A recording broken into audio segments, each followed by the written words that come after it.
From the financial centers of the world, this is Bloomberg Markets with Alix Steel and Guy Johnson.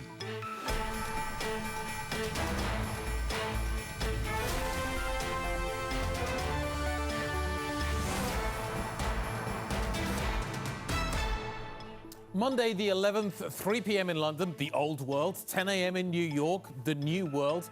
30 minutes into the trading day in the United States. Happy Columbus Day. From London, I'm Guy Johnson, my co-host in New York, Alix Steel.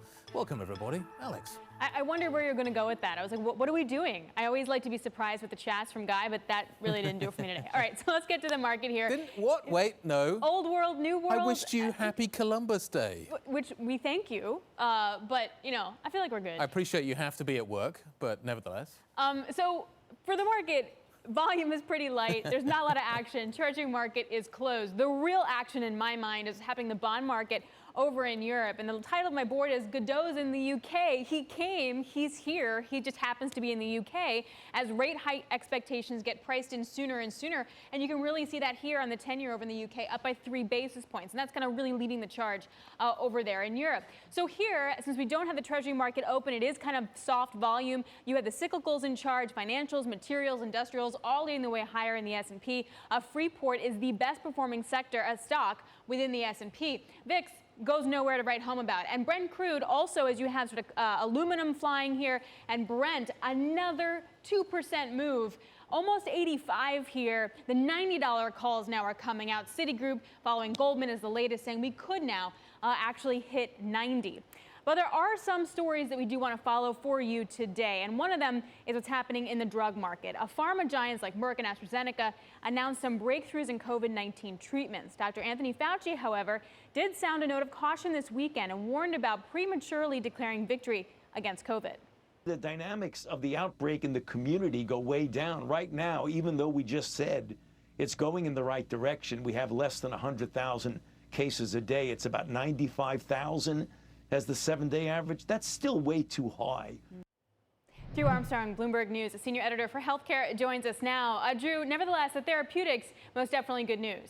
Yeah, I mean, the therapeutics are great news. You know, Merck, AstraZeneca, Merck with a pill, AstraZeneca with an injectable, both of which seem to cut the risk of severe outcomes from COVID in half.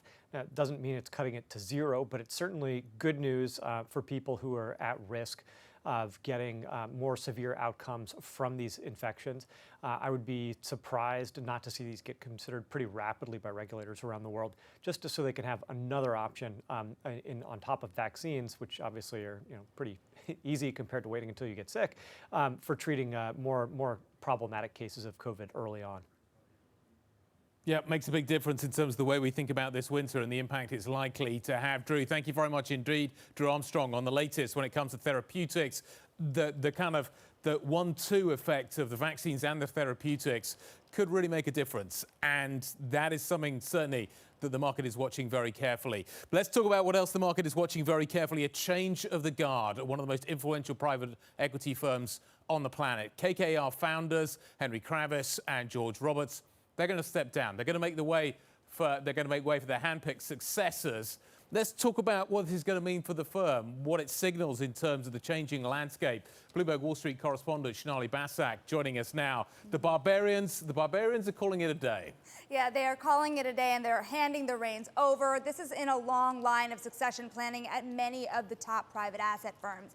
You saw that move with Mark Rowan over at Apollo, Kyu-Sung Lee over at Carlyle, and now Joe Bay and Scott Nuttall taking over as co-CEOs of KKR. Let's look at the last 5 years of KKR, because their stock has risen over 320%, Guy. That's significant because in 2017, these two men were really named co-presidents and were signaled to be the next leaders of the firm. So this is something we've known for a while, but certainly the stock has done extraordinarily well in that time frame. And this year alone, that stock has risen about 65%.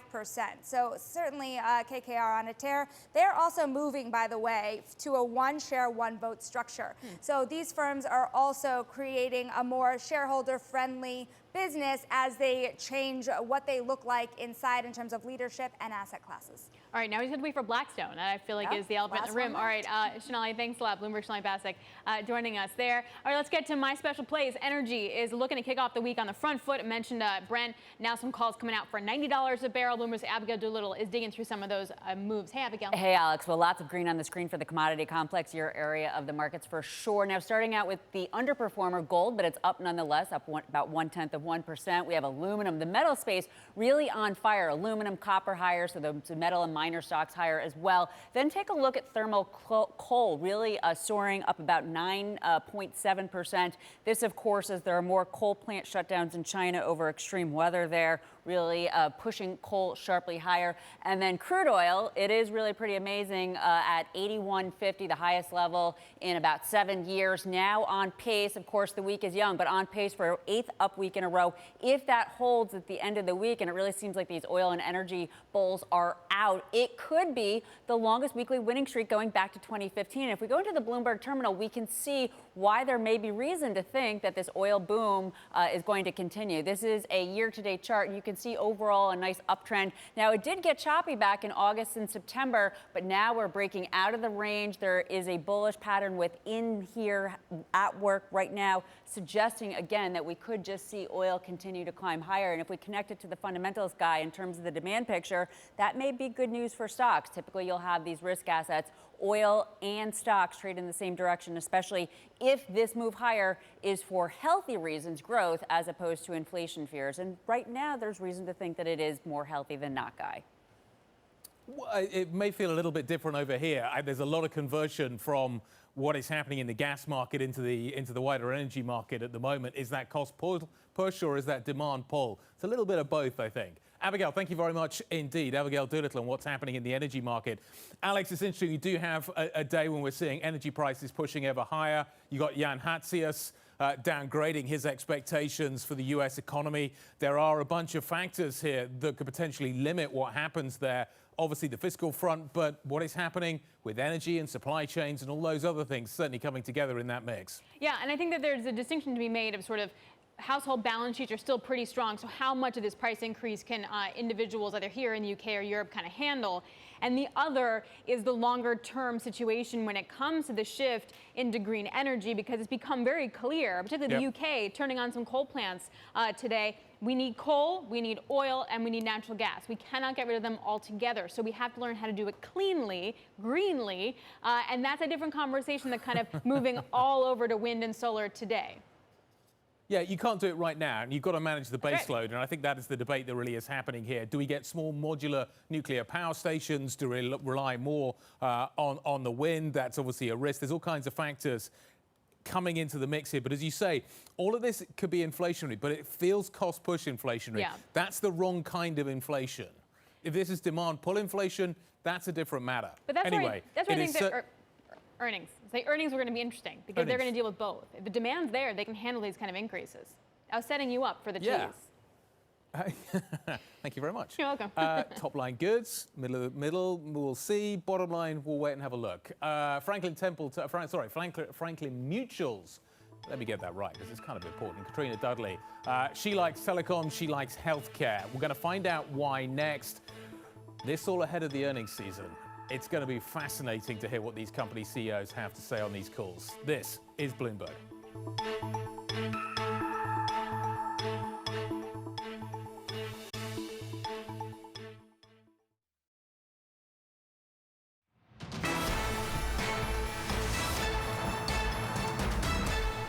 The economy is going to slow quite a bit in 2022. We have it going to just under 2% by the fourth quarter of next year.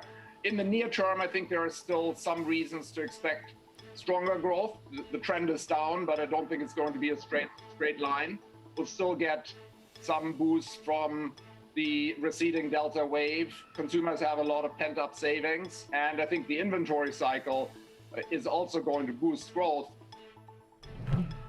That was, of course, Jan Hatzius, Goldman Sachs' chief economist, speaking a little earlier on Bloomberg.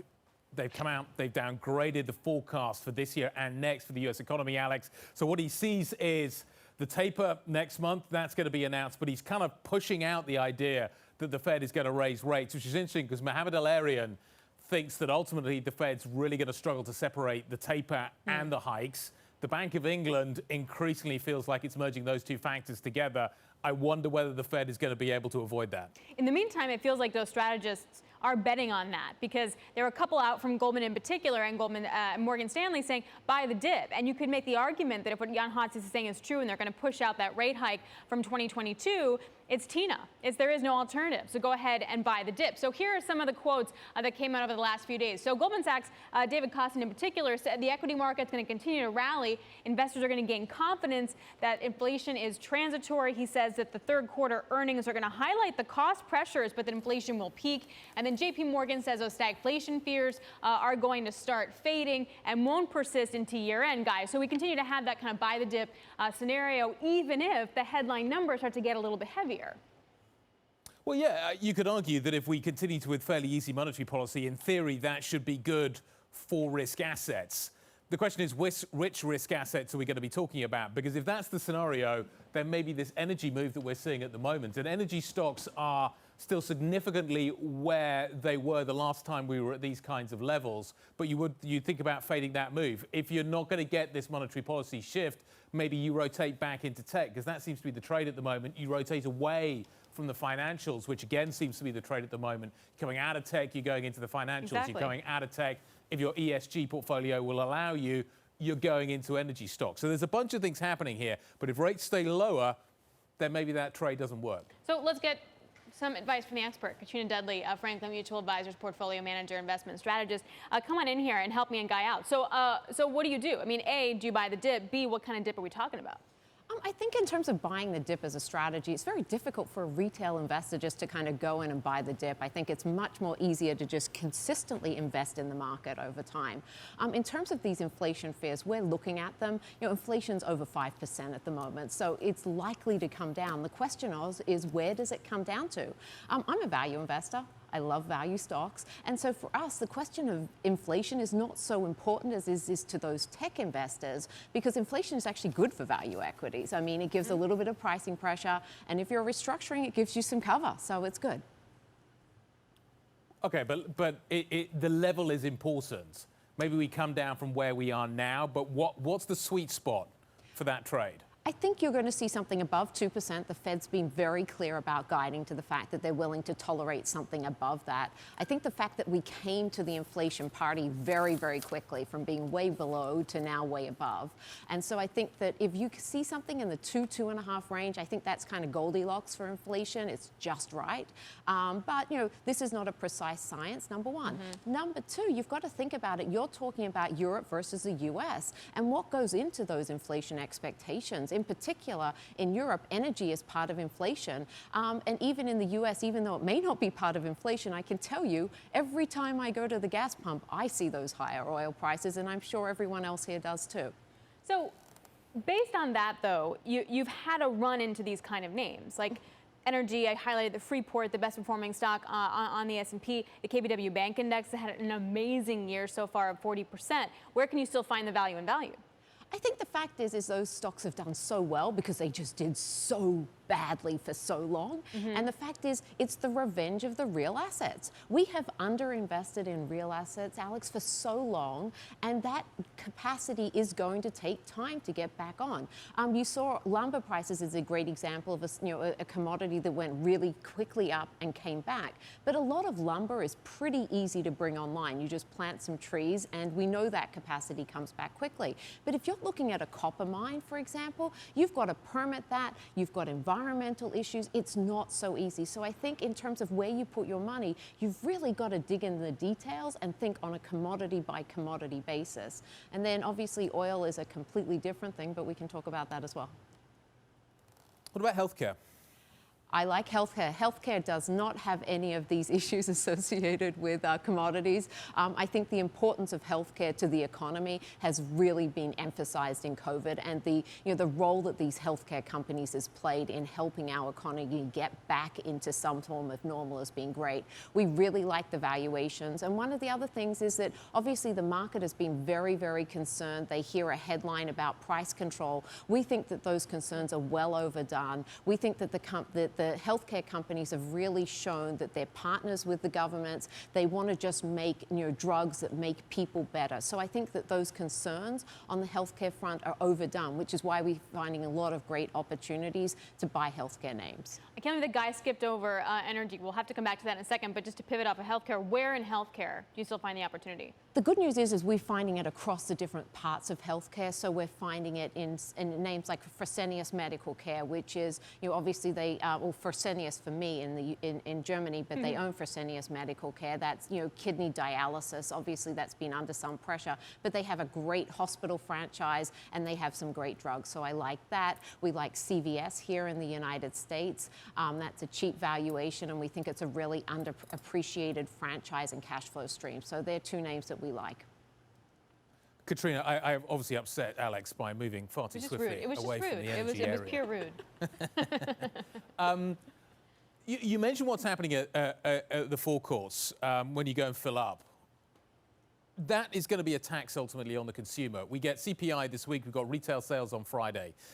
What happens with consumer-facing products, particularly discretionaries, if we continue to see energy going higher? It's going to force people to spend money filling up their vehicle rather than spending it elsewhere. Do I need to think about this as a tax?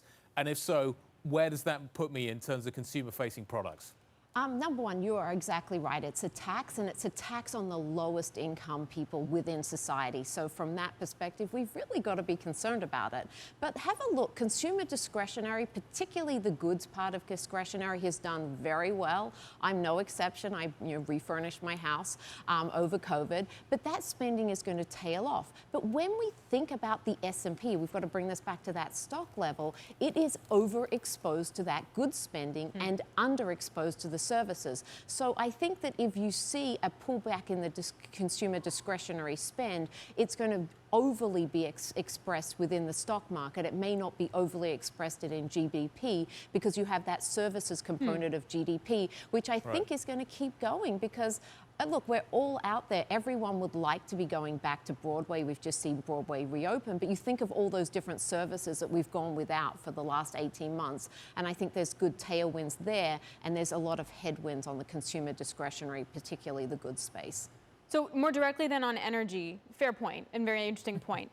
If you want to play though that, where in energy does that make sense? Because we have not seen energy stocks keep pace with the oil price. I mean, the underperformance in relative is extreme. And I wonder, when does that happen? Yeah, I think it really is telling you a message about what that oil price communicates. Because to the extent we have high oil prices, in this case, normally we say high commodity prices are a cure for high commodity prices. But the fact is here, no one wants to invest in an energy project. The IRR on a new oil exploration is 20%. We don't know what the terminal value is, and so we're not investing there. Also, what does that mean is it accelerates. These high oil prices actually accelerate the destruction of the oil business as we shift quicker and faster into electric vehicles, into hydrogen-powered vehicles, and even into electric planes now. So I think that that's the issue with these, why the oil price and the stocks are disconnected, is that high oil prices they'll mean near-term very good earnings, but they actually mean that the terminal values of some of these oil stocks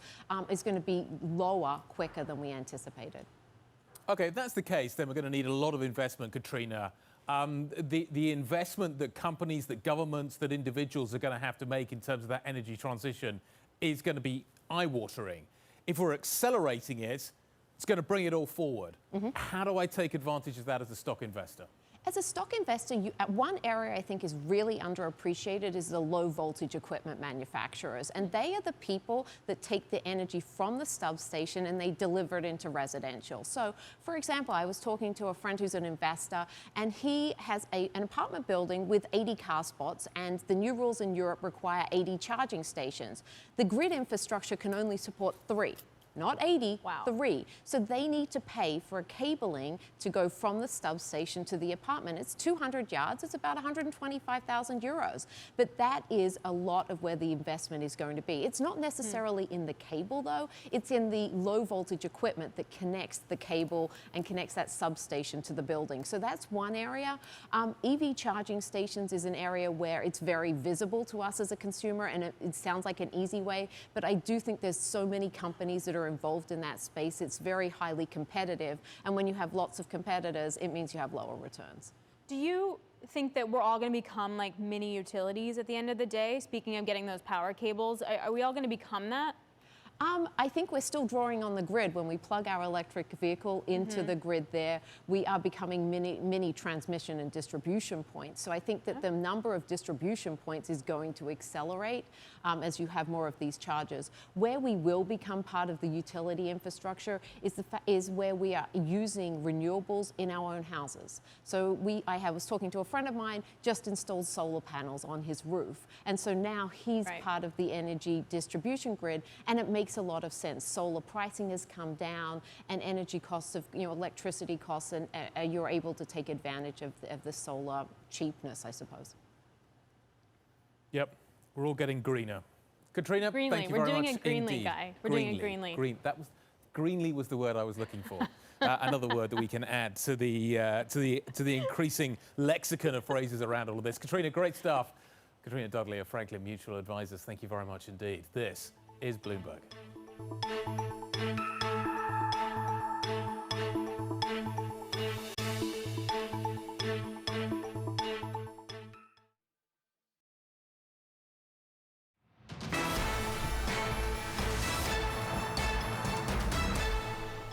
Live from New York, I'm Alix Steel with Guy Johnson over in London. This is Bloomberg Market. So one stock we're watching today is Southwest. The airliner down by about 2%, Guy. Basically, more capacity, not enough staff.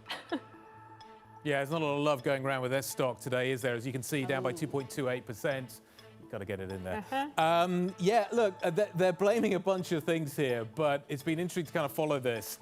And the whole issue of vaccine mandates within this business, I think, is something that the industry has not fully resolved yet. And I think Southwest is suffering for that. We'll talk politics next. This is Bloomberg.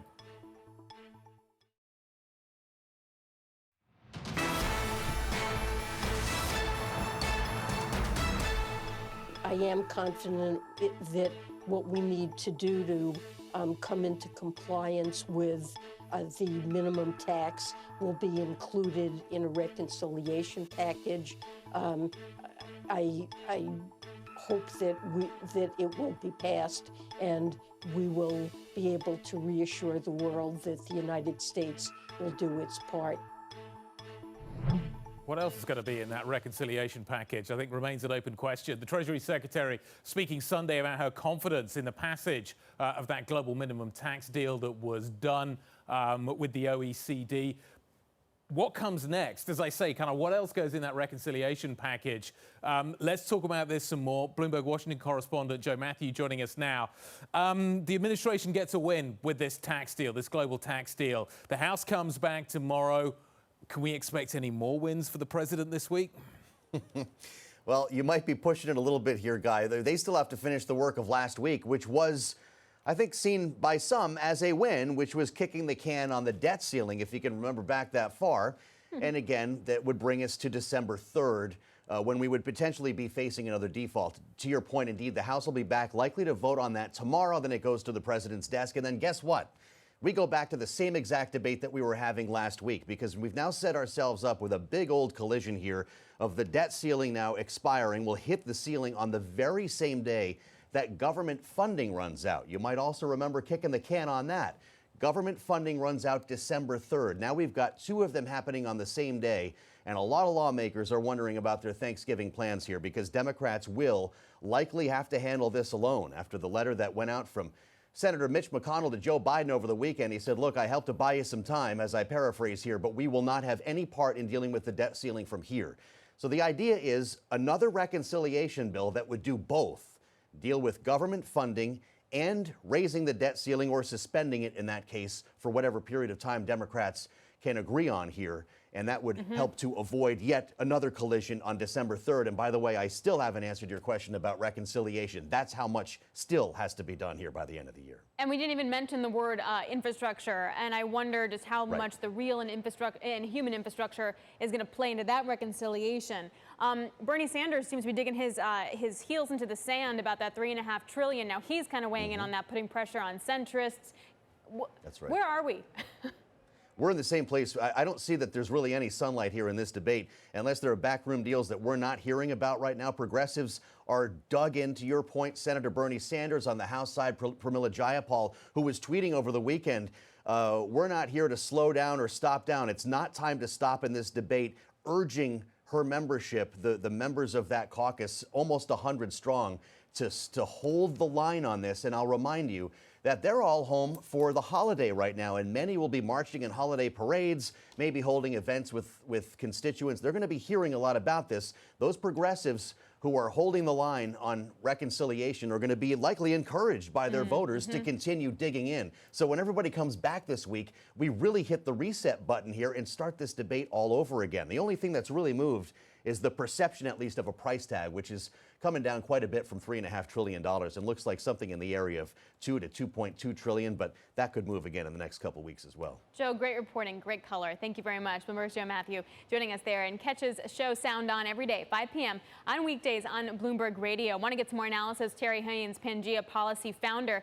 Terry, you had Joe kind of laying out where we are in terms of the 4 different issues, 2 infrastructure bills and reconciliation when it comes to budget, as well as the debt ceiling. Give me your percentage that we get a human infrastructure bill and a real infrastructure bill. Well, I think the real infrastructure bill is almost certain to happen, Alex. I would give that over 90%. What changes for markets is that it doesn't happen before December at the earliest, thanks to the president deciding to side with the progressive faction in his own party. So you've got that. I think I got a 60% likelihood that you get a human infrastructure bill at $2 trillion, but I'm still at 30% or less even that you'd get one anywhere near $3.5 trillion. There's no votes for that, frankly, and there's no leadership in the party, whether it be Biden, Pelosi, or Schumer, to try to force these folks together. These folks are now, as Joe alluded to, retreating to their corners and pandering to their bases rather than trying to come to a compromise, and that's not good for the big number. Where does that leave tax hikes, Terry?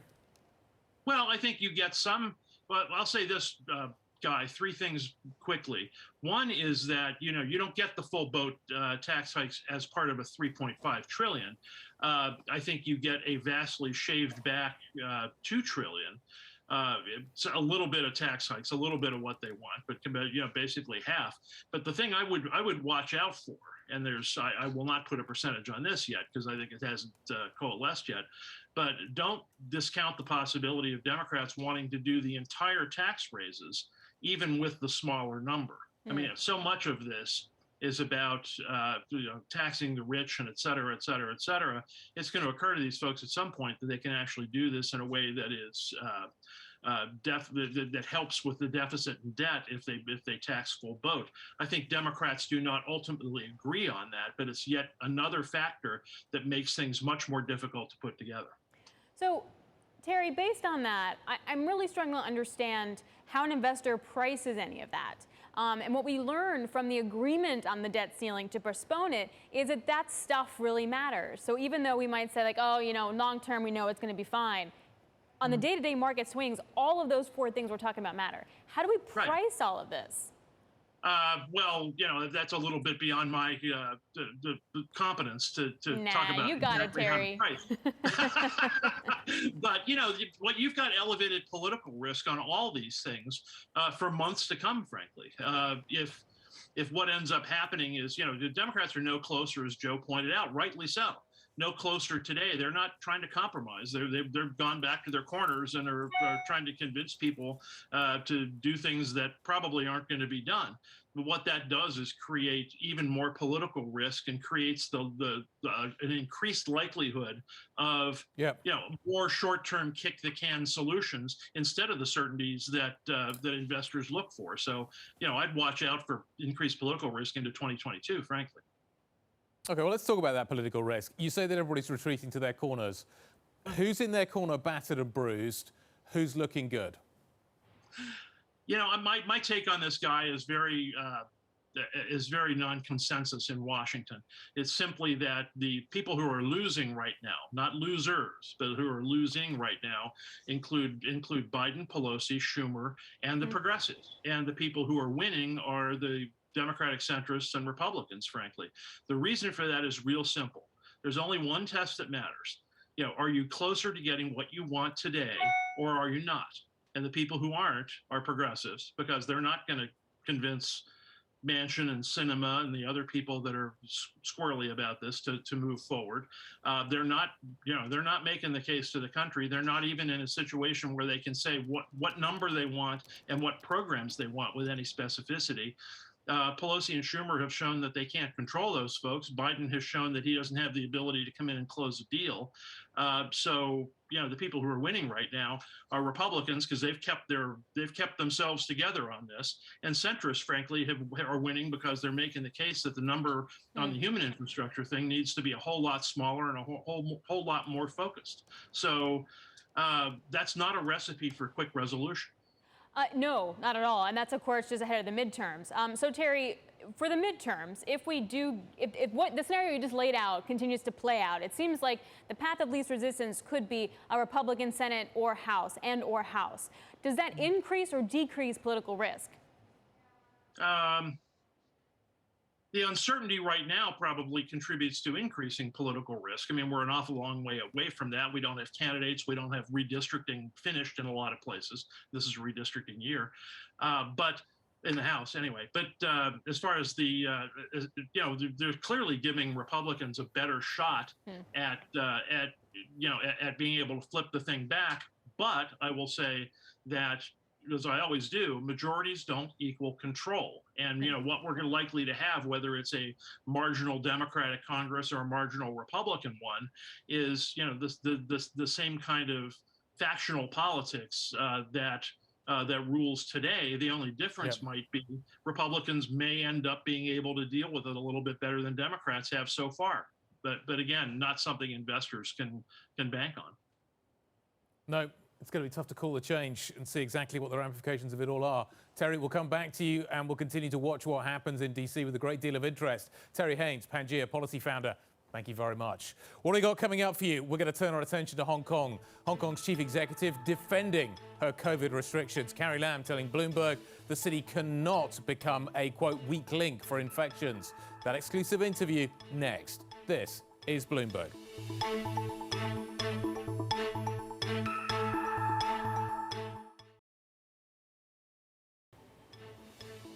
This is Bloomberg Markets. I'm Laura Wright. You're looking at a live shot of the principal room. Coming up, Matthew Chamberlain, the LME CEO. That's at 11:30 a.m. in New York, 4:30 p.m. in London. This is Bloomberg.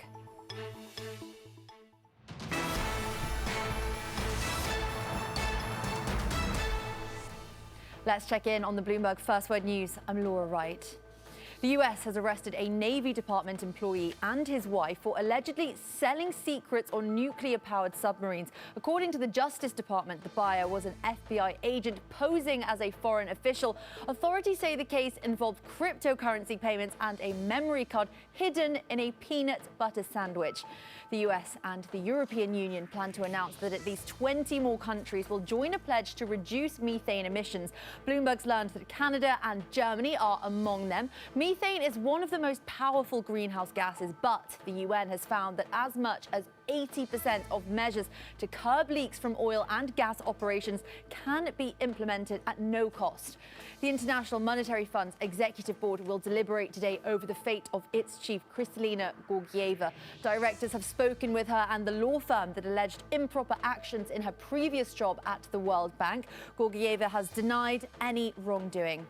In Sydney, Australia, residents have been tasting freedom after 107 days of coronavirus lockdown. New South Wales state had been one of the world's most prominent success stories in containing the coronavirus. Then it fell under some of the strictest stay-at-home orders when the Delta variant hit back in June. Residents who are fully vaccinated can now start visiting non-essential retail stores, pubs and gyms. Global news 24 hours a day on air and at Bloomberg Quick Take, powered by more than 2,700 journalists and analysts in more than 120 countries. I'm Laura Wright. This is Bloomberg. Alex.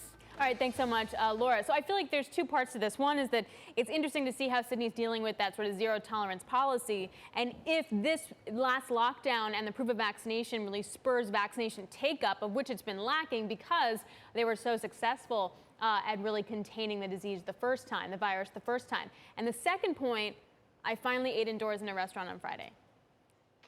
Wow, actually, that's probably the more significant point. Forget everything else. Alex this is one of those kind of indicators that we're all looking for, one of those markers that everybody watches out for. Finally, maybe actually there's some good news coming. The vaccination program is being rolled out. We're going to get to kids pretty soon. We've got therapeutics. That's fantastic news. I'm very happy that Australia is finally doing this. We've also got news of an Ashes tour this December. You have no idea what an Ashes tour is, though, do you? No. Should I? What is it? It's cricket. Ah, wait, they call it we're Ashes? about to get the... An Ashes? What? I don't get it. So the first game that was ever played, they burnt the bales off the Ashes, and as a result of which, there's a tiny little urn. It's only about this big at Lord's that the England and Australia play for. It gets very, very heated. Huh. In a way that only cricket can do. That's and we've got the cool. World Cup coming up. That's cool. I got nothing for you. You've got nothing to say about this, do you? Nothing. Alex is eating inside. That's probably the big news. That's what we should take away from this. I agree with that. Yeah. We should kind of migrate this into what is happening into Hong Kong, because that's one of the other areas we've been watching so carefully. So Hong Kong's Chief Executive, Carrie Lam, over the weekend defending COVID-19 travel restrictions that are frustrating global businesses. Her comments signal curbs could stay in place, unlike the Australians, for the foreseeable future. She spoke exclusively to Bloomberg. From the mainland perspective, is the practices adopted in Hong Kong should be as aligned as possible with the mainland practices. But they also accepted that we are operating under a very different regime. So the discussions between the two sides are meant to find a way forward that respecting the differences in the systems between the two places, that there could be assurance that we will not be sort of the weak link in terms of COVID-19 control. For Hong Kong to remain a international financial hub, it has to be open not just to China, but the rest of the world. Are you concerned perhaps that your competitiveness will be impacted? Because Singapore is opening up and there's great competition between the two cities. Might Hong Kong lose its competitiveness?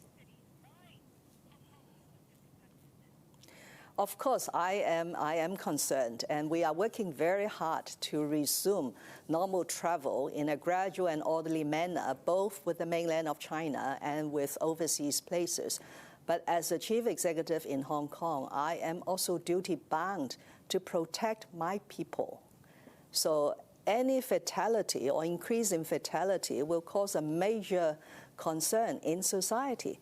So in dealing with the public health crisis, we have a lot of factors to take into account. It could not be just a single factor of a financial center. But coming back to financial center, I think Bloomberg knows better than everybody that we are doing very well. A wall of worries for international investors, among them the anti-sanctions law. Lots of speculation. It's been delayed, whether or not it is on the back burner or whether or not it is dead. Talk to us about what's happening with the anti-sanctions law. Now, first of all, the anti-sanctions law is a piece of national legislation. So there is a mechanism for national legislation to be applied to Hong Kong by an act of inclusion into the Annex 3 to the Basic Law by the National People's Congress Standing Committee. Secondly is nobody could dispute the extension of this law to Hong Kong if needed, because this whole round of sanctions by the United States arose out of Hong Kong. I am a sanctioned officer. I'm still an officer being sanctioned.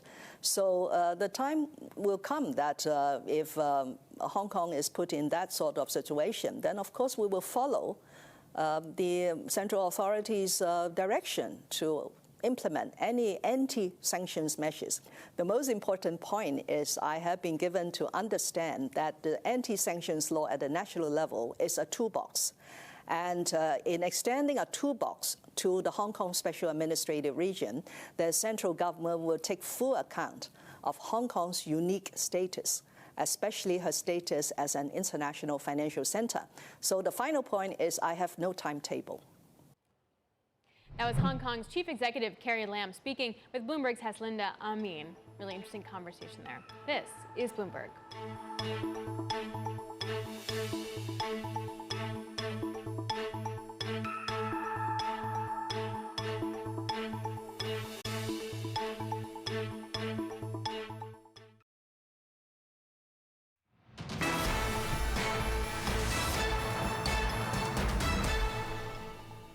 I'm Laura Wright with the Bloomberg Business Flash. Chevron has set a goal of net zero emissions from its own operations by the year 2050. The energy giant is responding to rising pressure from investors and society to play a bigger role in the change to a low carbon future. It's the first time Chevron has outlined such long-term strategic commitments on emissions. In Vietnam, factories are running out of workers to supply companies such as Nike and Gap in time for the holiday shopping season. It's estimated that as many as 2 million workers will flee the country's industrial heartland in the south, the epicenter of Vietnam's worst coronavirus outbreak. In response, factories are boosting pay. Vietnam is the second largest supplier of clothes and shoes to the United States. The new James Bond movie opened as the #1 film in North American theaters. Still, No Time to Die fell short of the pandemic-era opening record set last week. The movie took in an estimated $56 million at the box office, not as strong as some were predicting. Guy, Alex, are you going to miss Daniel Craig? Oh, most definitely. I have to say, my husband and I had a heart-to-heart after the last Bond movie, and we both decided that we like Daniel Craig best as the best Bond. Am I allowed to say that? Like better than Sean Connery? It's controversial. It's very that's a very controversial thing to say. But I had a conversation with somebody at the weekend that suggested that George Lazenby was the best Bond ever. So everybody has their different opinions. I couldn't be further away from that one. But yeah. So to me then, and this was what everyone's talking about, is who's going to be the next Bond, how are they going to do it, particularly because the 007 in this movie was an African-American woman, so are they going to really spice it up? So earlier on the early edition of Surveillance, they were kind of messing around, they had their own idea. The question is, I'm not going to wade into your argument there. I just am focused on who the next James Bond is going to be, because we still don't have answers. We should put out a poll on Twitter. Everybody take a vote. Guy Johnson. I think it should be Guy Johnson. Perfect. And then you can be his sidekick, Matt Miller. Yes. Would you do it if your country called you? Would you do it? Of course. One obviously has no aspirations in that direction. But if the call came, one would certainly deliver upon one's duty and serve. Nevertheless, but I have to say, if I'm going to do it, Matt's got to do it as well. If I'm James, he has to be Felix. But yeah, I think there are a lot of things left on the table. He's not as organized. He's not as organized as Felix. Felix he can't isn't be that organized. Felix is reasonably organized, but I think Matt could deliver a good Felix. Or he could be Q, because obviously he knows his cars, he knows his motorbikes. Q could be Q. So he'd be into the gear. But I think the DB5 is definitely mine. That's all I'm saying. If I get the gig, Matt's going to have to step away from that one. I'm glad the movie's doing well. I think it was a fantastic way to finish the sort of the DC era.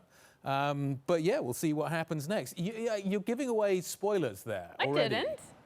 Yeah, you did. Everyone knew this was the last Bond movie. No, but they didn't know 007. That's one of the big kind of things that changes in this movie, which opens the door to a lot of things potentially changing going forward. Sure, but like if you read anything, you'd probably find out about the 00 situation. I'm just saying. Sure. To be honest, before this movie, I stuck my fingers in my ears and said, la, la, la. I didn't want to hear anything about it. I don't think James Bond would do that. He would not do this. No, he wouldn't, which probably is why maybe I'm not up for the job, despite Matt's thinking it's a good idea. I think it'd be a lot of fun. I have you to don't say, even like Craig's martinis. You can barely drink your beer at the pub. Forget it. You're toast. You're out. What? That's outrageous. Jeffrey Yu is going to defend me next. He'll join us from Bank of New York Mellon. This is Bloomberg.